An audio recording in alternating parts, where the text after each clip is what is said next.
Hello साथियों, मैं Sunil Kumar Lakhimpur channel पर आपका स्वागत है। आइए हम भारतीय संविधान के प्रमुख भाग देखते हैं। जो इम्पॉर्टेंट भाग हैं, जो एग्ज़ाम में पूछे जाते हैं, उन्हीं को हम देखते हैं। भारतीय संविधान के प्रमुख भाग। भारतीय संविधान में कुल 22 भाग हैं। कितने भाग हैं? भारतीय संविधान में कुल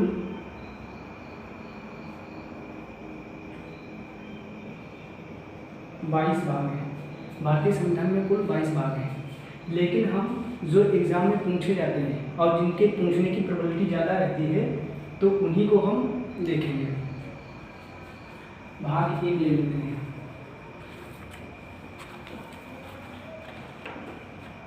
भाग 1। भाग 1 में संघ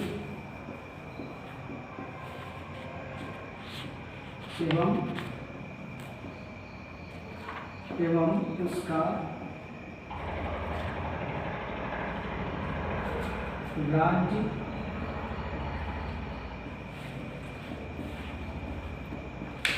क्षेत्र का उल्लेख किया गया है। भाग 1 में संघ एवं उसका राज्य क्षेत्र का उल्लेख किया गया है। भाग 1 जो है, यह अनुच्छेद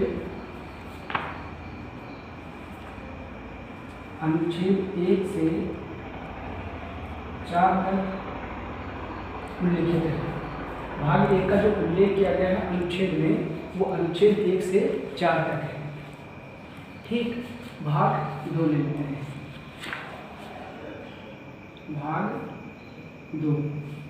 भाग 2 में नागरिकता का उल्लेख किया गया है।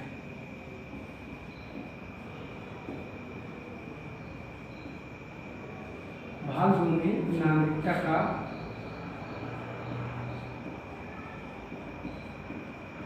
उल्लेख किया गया है। और भाग 2 का जो उल्लेख है, वो अनुच्छेद 5 से 11 तक किया गया है। 5 से 11 तक किया गया है नागरिकता का उल्लेख। भाग 3।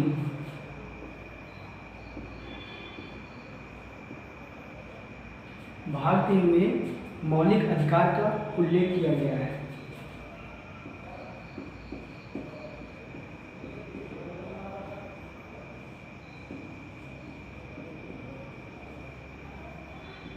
मौलिक अधिकार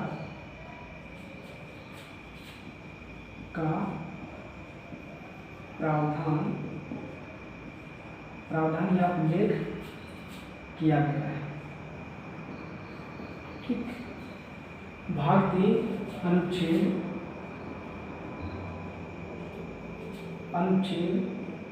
12 से 35 तक उल्लेखित है।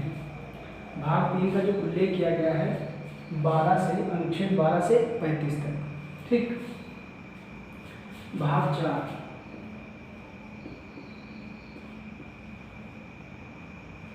भाग 4 में राज्य के नीति निर्देशक तत्वों का उल्लेख किया गया है। राज्य के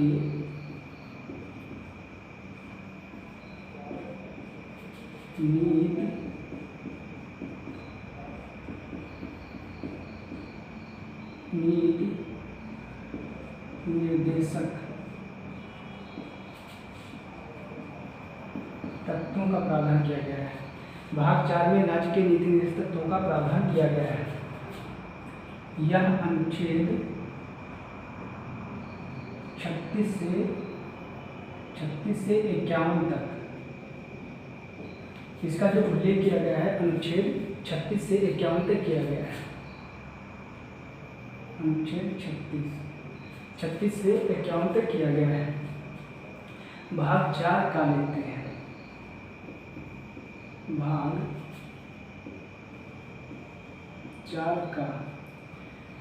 4 का में मूल कर्तव्यों का उल्लेख किया गया है।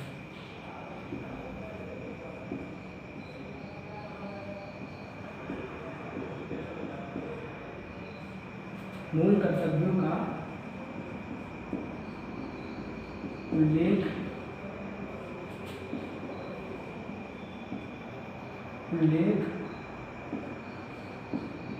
किया गया है। भाग 4 का मूल कर्तव्यों का उल्लेख किया गया है। इसका जो उल्लेख है अनुच्छेद 51 का में किया गया है। ठीक, तो इसको हम पहले देखते हैं।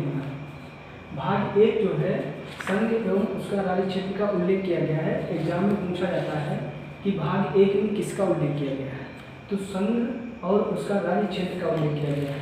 एग्जाम में पूछा जाता है भाग 1 कितने अनुच्छेदों में उल्लेख किया गया है। भाग 1 का उल्लेख जो किया गया है अनुच्छेद 1 से 4 तक किया गया है। ठीक, और दूसरे में नागरिकता, जैसे हम जब संघ और राज्य क्षेत्र की बात होती है तो उसके बाद में जब संघ और राज्य क्षेत्र राज्य होगा तो उसमें नागरिक बसेंगे, तो इसलिए दूसरे भाग में हो जाएगा नागरिकता। नागरिकता का जो उल्लेख किया गया है अनुच्छेद 5 से 11 तक किया गया है। ठीक, भाग 3 में मौलिक अधिकार का प्रावधान किया गया। मौलिक अधिकार जो है ये 12 से 36 तक है। ठीक, और भाग 4 में राज्य के नीति निर्देशक तत्व, बहुत ही इंपॉर्टेंट ये सभी क्वेश्चन हैं। ये एग्जाम में किसी न किसी एग्जाम में पूछे ही गए हैं, सभी पूछे गए हैं। पूछा जाता है भाग 4 में राज्य के पूछा जाता है कि राज्य के नीति निर्देशक तत्वों का उल्लेख अनुच्छेद किस अनुच्छेद से किस अनुच्छेद तक किया गया, तो अनुच्छेद 36 से 51 तक किया गया है। मूल कर्तव्य को पूछा जाता है। मूल कर्तव्य का जो उल्लेख किया गया है संविधान के भाग 4 का में किया गया है, और अनुच्छेद कौन सा है, अनुच्छेद 51 का है। आगे देखते हैं भाग 5।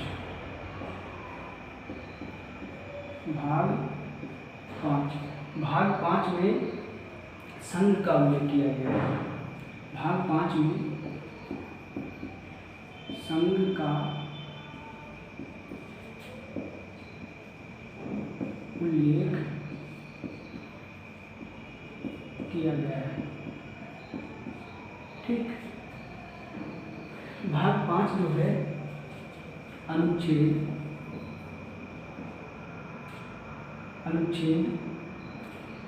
51 से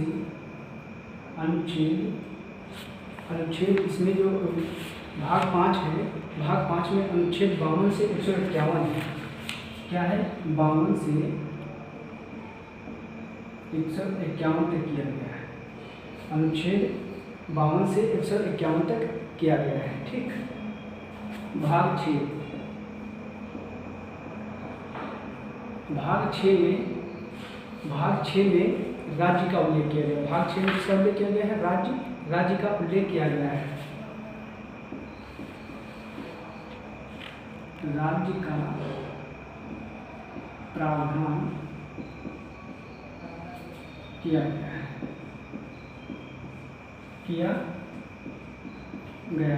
ठीक, और ये अनुच्छेद,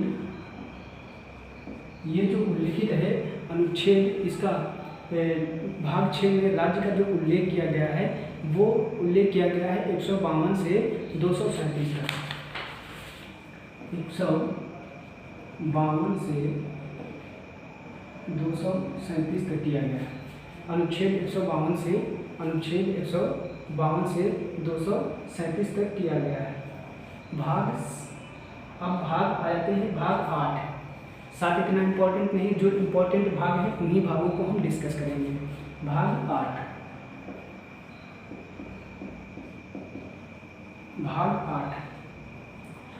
8 में संघ एवं राज्य क्षेत्र किसका उल्लेख किया गया है। भाग 8 में संघ राज्य क्षेत्र का उल्लेख किया गया है। भाग 8 में संघ राज्य क्षेत्र का उल्लेख किया गया है। किसका उल्लेख किया गया है, भाग 8 में संघ एवं राज्य क्षेत्र का उल्लेख किया गया है। ठीक, इसका उल्लेख किया गया है। और अनुच्छेद 239 से 242 तक इसका जो प्रावधान है अनुच्छेद 239 से 242 तक है। भाग अब देखते हैं भाग 14। भाग 14 जो है, भाग 14 में संघ और उसके राज्य के अधीन सेवाएं, संघ एवं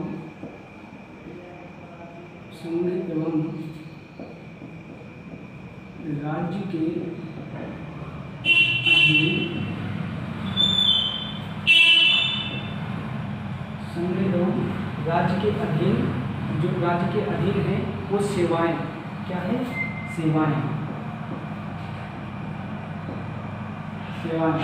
अब इसका जो उल्लेख किया गया है वो अनुच्छेद, इसका जो उल्लेख किया गया है अनुच्छेद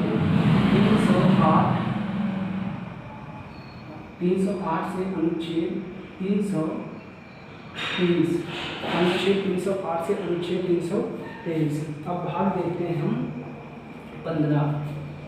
भाग 15 जो है, भाग 15 में निर्वाचन आयोग का उल्लेख किया गया है। किसका?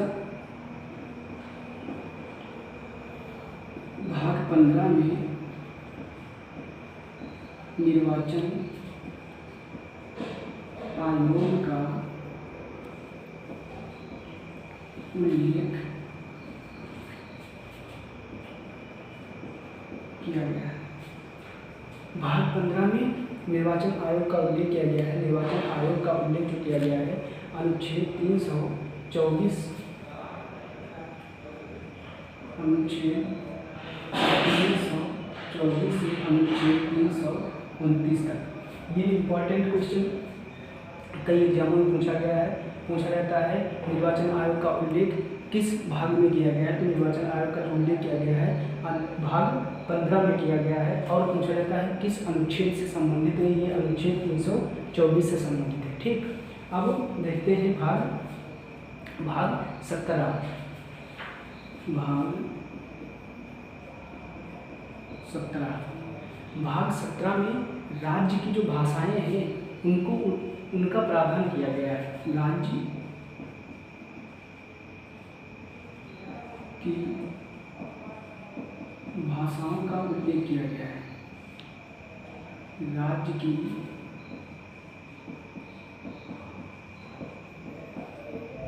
भाषाओं का उल्लेख किया गया है। राज्य की भाषाओं का उल्लेख किया गया है। यह अनुच्छेद 343 से 351 तक है। ठीक, अब हम भाग देखते हैं 18।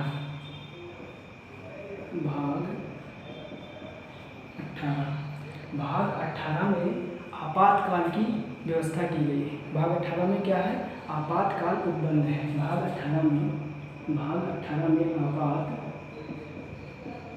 आपात उपबंध है।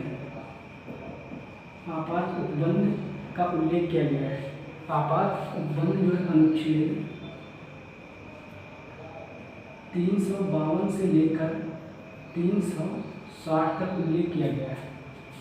ठीक, अब हम भाग देखते हैं 20। भाग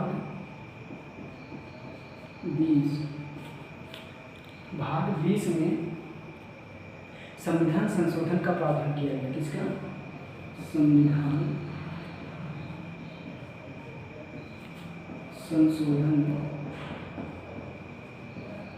संविधान संशोधन का प्रावधान किया गया। यह है अनुच्छेद 368। तो ये हमारे मुख्य भाग थे जो एग्जाम में पूछे जाते हैं। ठीक, इनको हम रिपीट कर लेते हैं। भाग 1 जो है, इसमें संघ व उसका राज्य क्षेत्र का उल्लेख किया गया है। यह अनुच्छेद 1 से 4 तक है, पूछा जाता है। ठीक, भाग 2 में नागरिकता का उल्लेख किया गया है। और ये नागरिकता का जो उल्लेख किया गया है अनुच्छेद 5 से 11 तक। ठीक, भाग 3 में मौलिक अधिकार का प्रावधान किया गया है। अनुच्छेद 12 से 35 तक। ठीक, भाग 4 में राज्य के नीति निर्देशक तत्वों का उल्लेख किया गया है। राज्य के नीति निर्देशक तत्व जो हैं वो अनुच्छेद 36 से 51 तक उल्लिखित है। ठीक, भाग 4 का में मूल कर्तव्यों का उल्लेख किया गया है। मूल कर्तव्यों का जो उल्लेख किया गया है अनुच्छेद 51 का में किया गया है। ठीक, भाग 5 में क्या है? भाग 5 में संघ का उल्लेख किया गया है। संघ जो है इसका उल्लेख अनुच्छेद 52 से 151 तक किया गया है। ठीक, भाग 6 में क्या है? राज्य का प्रावधान किया गया है। भाग 6 में राज्य का प्रावधान किया गया जो इसका अनुच्छेद में 152 से 237 तक किया गया है। भाग 8 में संघ राज्य क्षेत्र का उल्लेख किया गया है। भाग 8 में संघ राज्य क्षेत्र का उल्लेख किया गया है। इसका जो उल्लेख किया गया है अनुच्छेद 239 से 242 तक। ठीक, भाग 14 आ जाते हैं। भाग 14 में संघ राज्य के अधीन जो सेवाएं होती हैं उनसे संबंधित प्रावधान किया गया है। इसका उल्लेख अनुच्छेद 368 से 323 तक किया गया है। ठीक, भाग 15 में निर्वाचन आयोग का उल्लेख किया गया है। ये सभी एग्जाम में पूछे गए हैं। भाग 15 में निर्वाचन आयोग का उल्लेख किया गया है। निर्वाचन आयोग डायरेक्टली पूछ लेता है कि निर्वाचन आयोग का उल्लेख किस अनुच्छेद में किया गया है। निर्वाचन आयोग का उल्लेख जो किया गया है वो अनुच्छेद 324 में किया गया है। अगर भाग पूछेगा तो अनुच्छेद भाग 15 हो जाएगा। भाग 17 राज्य की भाषाएं, राज्य की जो भाषाएं होती हैं उनसे संबंधित है। जो भाषाओं से क्वेश्चन ये भी इम्पोर्टेंट डायरेक्ट पूछा जाता है कि किस अनुच्छेद में भाषाओं का उल्लेख किया गया है। तो अनुच्छेद 345 में भाषाओं का उल्लेख किया गया है। अगर भाग पूछेगा तो भाग 17 हो जाएगा। भाग 18 में आपात उपबंध का उल्लेख किया गया है। आपात उपबंध 352 से 360। ये आपात उपबंध जब हम अनुच्छेद पढ़ाएंगे तब उसमें बताएंगे कि आपात उपबंध क्या क्या होते हैं। 3 प्रकार के उपबंध होते हैं। आपात उपबंध होते हैं वो 3 प्रकार के होते हैं। ये हम बाद में बताएंगे जब अनुच्छेद पढ़ाएंगे। ठीक, भाग 20 में संविधान संशोधन डायरेक्ट पूछा जाता है। 368 में होता है। पूछा जाता है कि संविधान संशोधन किस अनुच्छेद के तहत होता है, तो 368 के तहत होता है। तो ये हमारे भारतीय संविधान के प्रमुख भाग थे जो हमें आशा है कि आप लोगों को मुझे बहुत अच्छी तरीके से याद हो जाएगा। 1-2 बार आप वीडियो देख लीजिए तो याद हो जाएगा। तो अगर हमारा वीडियो आपको अच्छा लगा हो तो लाइक एंड सब्सक्राइब करें। Thank you for watching.